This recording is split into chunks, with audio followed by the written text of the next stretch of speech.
우리 교회에 이제 부임하고 얼마 안 돼서 우리 교회에 오신 그 새로 오신 분들 중에 한 분이 저한테 어느 날 물어봤습니다. 목사님, 제가 목사님 최측근이 맞지요? 이렇게 물어봤어요. 저는 최측근이란 말을 그때 처음 직접적으로 들어봤는데 최측근이라는 말은 뭡니까? 가장 가까이서 리더를 자기 일처럼 돕는 사람을 뜻합니다. 그렇죠? 그래서 최측근이라고 하면 보통은 오랜 시간 같이 해왔다던가 아니면은 뭐 리더와 큰 친분이 있다던가 뭐 이런 경우를 이제 최측근이라고 하는데 이제 그분이 아마 그렇게 얘기한 것은 뭐 두 가지 의미가 아니었을까 싶습니다. 뭐 첫 번째는 목사님하고 저하고 원래 아는 사람이죠? 라는 걸 강조하기 위해서 그랬던 것 같고, 두 번째는 그러니까 저한테 잘해주세요 라고 얘기했던 것 같습니다. 그런데 이제 제가 잘 못했는지 지금은 안 계세요. 근데 지금 오늘 우리가 함께 보는 이 말씀에 거의 주인공에 가까운 사람이 이제 요압인데, 요압을 한마디로 표현하면 최측근입니다. 그것도 그냥 최측근이 아니라 다윗의 가장 가까운, 다윗을 가장 옆에서 돕는 최측근이었어요. 그럴 수밖에 없었던 게 다윗이 도피 생활을 했던 그 망명 생활 속에서 그 10여 년을 함께했던 사람이 이제 이 요압과 그의 아들, 그의 형제들이었습니다. 그러니까 오랜 시간을 같이 했죠. 뿐만 아니라 요압은 다윗과 이제 혈연 관계였습니다. 이 요압을 가리켜서 수르야의 아들이라고 그러는데, 이 수르야가 누구냐면 다윗의 누이였어요. 그래서 다윗과 함께 따지기 시작하면은 이 외사촌 정도 되는, 한마디로 혈연적인 관계와 더불어서 오랜 시간 같이 동고동락했던 사람입니다. 그랬더니 어떻게 보면은 이 요압 장군이 어떻게 하느냐가 곧 어떻게요? 다윗의 이 명성과 관련이 있겠죠. 그런데 좋은 의미의 최측근은 세상에서 그렇게 많이 있는 것 같진 않아요. 왜냐하면은 이 대통령, 역대 대통령을 쭉 보면은 항상 이 정권 말기에 이 권력적인 문제가 생기고 나중에 이 국민들의 지탄을 받게 된 이유들이 대부분 보면 최측근들의 횡포나 잘못된 행동들이었습니다. 뭐 예를 들어서 대통령 아들이 뭘 어떻게 해갖고 뭘 해먹고, 또 대통령과 또 뭐 동지와 같이 오랫동안 함께했던 사람들이 나중에는 뭐 여러 가지로 대통령을 욕되게 하고 뭐 이런 일들이 있지요. 지금 이번 대통령도 계속적으로 지금 얘기가 나오는 게 최측근에 대한, 특별히 그 부인 영부인은 이제 말은 없어졌으니까 그 부인의 최측근에 대한 얘기가 계속 지금 나오고 있는 이유가 우리 역사를 통해서 최측근에 대한 잘못된 행동들이 너무 많이 보였기 때문이에요. 그런데 오늘 요압의 경우는 그러면 좋은 의미의 최측근일까? 아니면 나쁜 의미의 최측근일까? 어떤 것 같아요? 이 말씀을 보면 확실하게 그것이 드러나게 되는데요. 우리 함께 39절의 말씀을 같이 한번 읽어보도록 합시다. 거의 39절입니다. 시작. 내가 기름 부음을 받은 왕이 되었으나 오늘 약하여서 스루아의 아들인 이 사람들을 제어하기가 너무 어려우니 여호와는 악행한 자에게 그 악한 대로 갚으실지로다 하니라. 지금 보니까 악행한 자라고 표현을 합니다. 한마디로 너는 나의 최측근이지만 참 많은 잘못을 하고 있는 최측근이다. 부정적인 의미의 최측근이죠. 그런데 흥미로운 게 잘못된 일을 하면은 다스리면 됩니다. 벌을 주면 되고 거기에 대해서 상응하는 여러 가지 일을 행하면 되는데 다윗이 그러지를 못하고 있습니다. 그 이유가 뭐냐면 내가 너무 약하다고 얘기를 했어요. 약해서. 그 소리는 뭐냐면 이 최측근이 부정적이 되면 이런 겁니다. 어떤 의미에 있어서는 그 리더의 뭐 약점을 알고 있다던가 아니면 리더하고 엮여 있는 여러 가지 관계로 리더를 어느 정도 컨트롤할 수 있다던가 뭐 이런 것 때문에 리더가 가지고 있는 권한은 누리기 원하지만 반면에 리더가 가지고 있는 책임을 지지 않으려고 하는, 말하자면 무책임한 사람일 가능성이 있습니다. 그런데 요압은 어떻게 보면 이런 부정적인 두 가지 의미를 다 가지고 있는 사람이라고 할 수 있겠죠. 이러한 요압의 잘못된 이 횡포, 최측근의 횡포가 드러나는 것이 오늘 말씀인데 그것은 무엇이냐면은 자기의 원수라고 생각하는 이 아브넬이라는 사람을 개인적으로 가서 불의하게 보복한 이야기입니다. 자, 우리 함께 같이 한번 읽어보도록 하지요. 27절의 말씀을 같이 읽어보도록 하겠습니다. 시작. 아브넬이 헤브론으로 돌아오매 요압이 더불어 조용히 말하려는 듯이 그를 데리고 성문 안으로 들어가 거기서 배를 찔러 죽이니 이는 자기의 동생 아사엘의 피로 말미암이더라. 아브넬이 요압에 의해서 죽임을 당합니다. 그렇죠?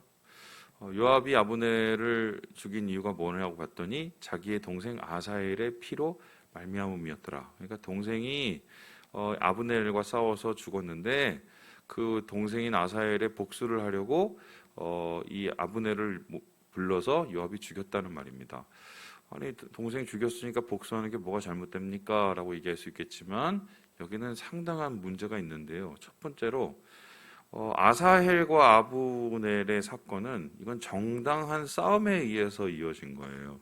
전투에서 한마디로 1대1의 싸움 속에서 격렬하게 싸우다가 아브넬이 그것도 이제 상대가 안 되는 아사헬을 몇 번이라고 살려주려고 했음에도 불구하고 아사헬이라는 사람이 끝까지 덤벼드니까 한마디로 그러한 전투 속에서 일어난 한마디로 죽음이에요. 아사헬이 그렇게 죽은 거죠. 그런데 지금 이 아브넬이 요압에게 죽임을 당하는 장면을 보면은 요압이 정당하게 죽인 게 아니라 아브넬을 꾀고 사기를 쳐서 몰래 불러내서 일종의 암살을 합니다. 그러니까 어떤 의미에 있어서는 복수를 한다는 개념은 맞지만 그 복수의 방법이 굉장히 잘못되고 굉장히 정당하지 못한다는 것입니다. 뿐만 아니라 여기에 또 다른 문제가 하나 있었었는데요. 이 요압이 그냥 이 아브넬을 죽인 게 아니라는 겁니다. 이 말씀을 쭉 읽어보면은 요압의 동생이었던 이 다른 또 삼형제였는데 그 동생과 함께 이 아브넬을 죽여요. 그러면은 정당하게 죽이지도 않았고 죽일 때 2대1로 싸우다가 죽인 겁니다. 그러니까 이거는 쪽수도 안 되고 방법도 잘못되어 있는 굉장히 극악한 죽음이었던 것이죠. 그런데 이 죽음을 이 아브넬의 죽음을 요압이 아무렇지 않게 실행할 수 있었던 이유가 뭐냐면 나는 그만한 능력이 있는 사람이야. 왜? 나는 다윗의 최측근이니까. 한마디로 권한은 있으나 누리기 원하나 책임을 가지지 않으려는 굉장히 잘못된 이 사회적 지도자들의 모습이라고 할 수 있겠습니다. 근데 문제는 이러한 아브넬의 죽음이 가져오는 막대한 악 영향 때문인데요. 왜냐하면은 이 아브넬은 왜 지금 이 유대에 찾아왔느냐? 평화를 위해서 왔어요. 아브넬은 원래 이스보셋이라는 사울의 아들과 함께 북이스라엘을 이렇게 계속해서 다스리고 만들고 그것을 새롭게 하려고 노력을 했던 사람입니다. 그런데 그것이 여의치 않으니까 어떻게 합니까? 다윗과 협상을 해서 평화롭게 남과 북을 통일하려고 일종의 온 사절단이었어요. 평화사절단. 그런데 그 평화사절단을 이렇게 모략에 의해서 불법적으로 요압이 죽었으니 이 요압의 이 살인은 한마디로 자칫 잘못하면 개인적인 살인이 아니라 국가 전체를 분열시키고 엉망진창으로 만들 국가적인 살인으로 발전될 수밖에 없었습니다. 그렇다면 이런 겁니다. 다윗은 어떻게든 잘 참아내고 인내하고 좋은 방식으로 해결을 해서 분열된 나라를 하나로 만들고 그 나라 가운데 하나님의 그 사랑과 공의가 나타나기를 원했어요.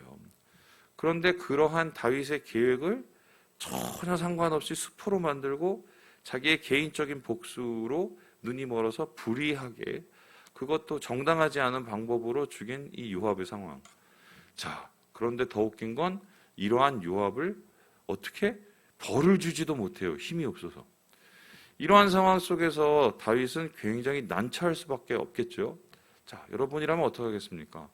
평화는 이루어야 되겠고 자기가 제일 믿었던 사람한테는 또 배신을 당하고, 이 배신을 당한 상황을 어떻게 보면 공의롭게 또 이 정리할 수 있는 힘도 없고, 어떻게 보면 이러한 자신의 잘못된 말 한마디를 하게 되면 나라 전체가 뭐 양분되고 삼분될 수 있는, 한마디로 지금 최고의 문제적인 상황에 여러분이 처했다면 여러분은 어떤 선택을 하시겠나요? 그런데 놀라운 것은 오늘 다윗이 이런 아브넬의 장례를 치르는 것을 통해서 이 문제가 다 해결이 됐다는 거예요. 요압이 저질러놓은 이 엄청난 분열의 불씨를 다윗이 잠재웁니다. 그렇다면 다윗은 어떻게 이 불화와 이 분열의 불씨를 꺼낼 수 있었을까? 어떻게 소방수 노릇을 할 수 있었을까? 오늘 이 장면을 보면 이것이 이해되는데요. 우리 함께 32절의 말씀을 같이 한번 읽어보도록 하겠습니다. 32절입니다. 시작.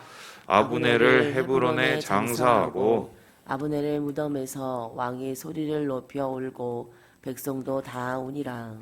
한마디로 이 다윗은요, 모든 백성 앞에서 자기가 할 수 있는 최선을 다해서 애도를 표했습니다.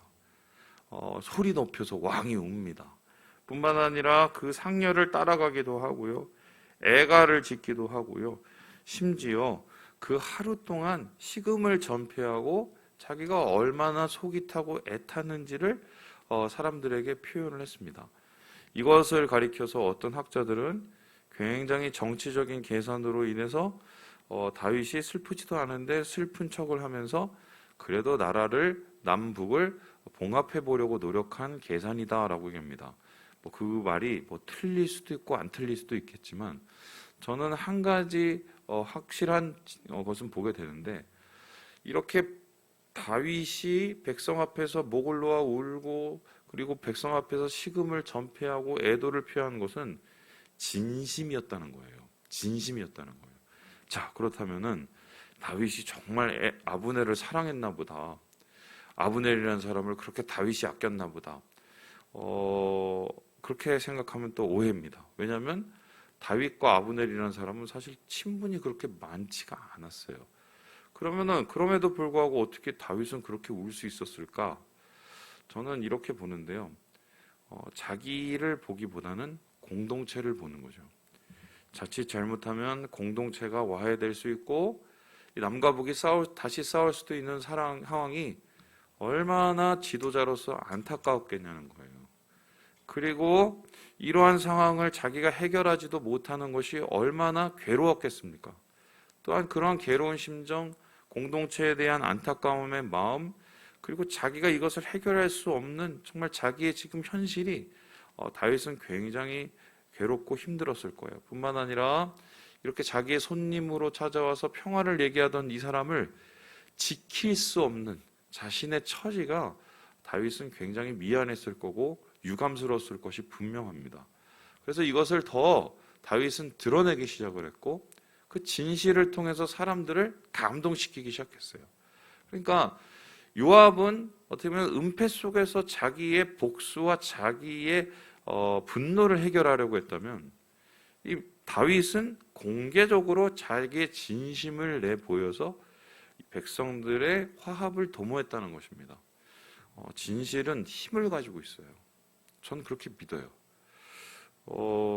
우리 교회에서 뭐였어요? 제가 얼마나 더 목회를 할 수 있을지는 모르겠지만 제가 목회를 끝내는 때까지 제가 가지고 있는 가장 큰 힘이 뭐냐고 누가 물어보면 저는 진실의 힘이라고 저는 얘기하고 싶습니다.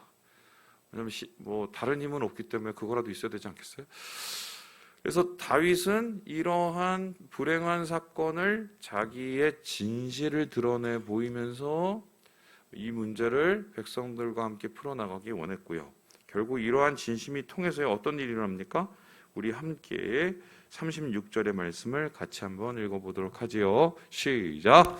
온 백성이 보고 기뻐하며 왕이 무슨 일을 하든지 우리가 다 기뻐하므로. 진심이 통하는 장면을 보게 됩니다. 뿐만 아니라 이 37절에 보니까 왕이 한 것이 아닌 줄을 아니라 라고 얘기를 하면서 왕의 진심을 사람들이 받아주게 되었죠. 자, 그러면 제가 한번 질문을 해보겠습니다. 똑같은 일이 지금 우리나라에서 일어나도 정말 사람들이 이 왕을 혹은 이 지도자를 믿을 수 있을까요? 제가 살아보니까 진실의 힘은 있지만 진실의 힘이 통하려면 상당히 오래 걸리더라고요. 그래서 저는 여기에 빈 공간 속에서 숨어 있는 것이 하나 있다고 보는데요. 그것이 뭐냐면 바로 하나님이 도와주신 거예요.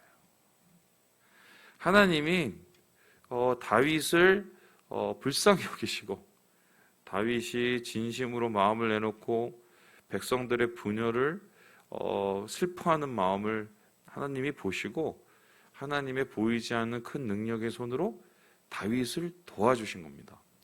이렇게 다윗을 도와주신 하나님의 이유가 무엇일까? 목사님, 다윗을 하나님이 더 사랑했나 보죠.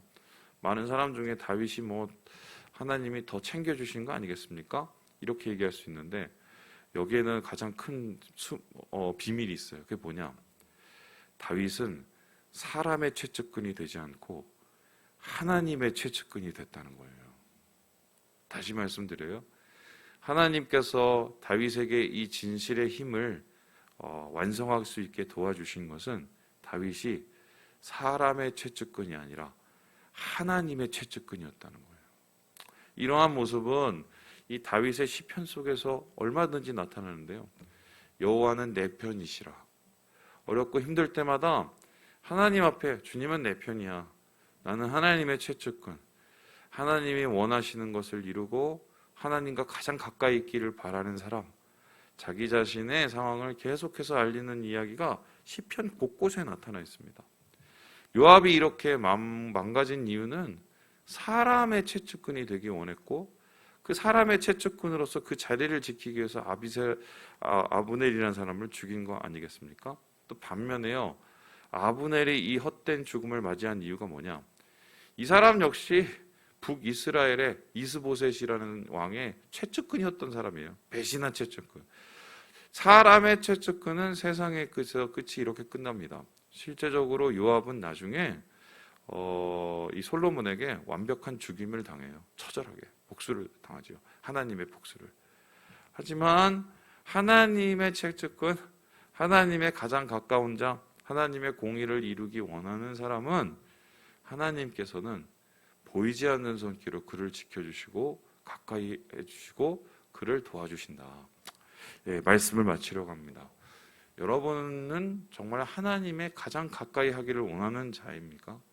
아니면 사람의 최측근이 돼서 이 세상 속에서 호가호위를 하기 원하시는가요? 오늘 다윗의 길과 요압의 길을 여러분 다시 살펴보면서 정말 하나님이 원하시는, 하나님을 가까이 하는, 하나님의 힘을 믿는, 진실의 힘으로 어려움을 돌파하는 우리 형제 자매들 되시길 주님의 이름으로 축원합니다.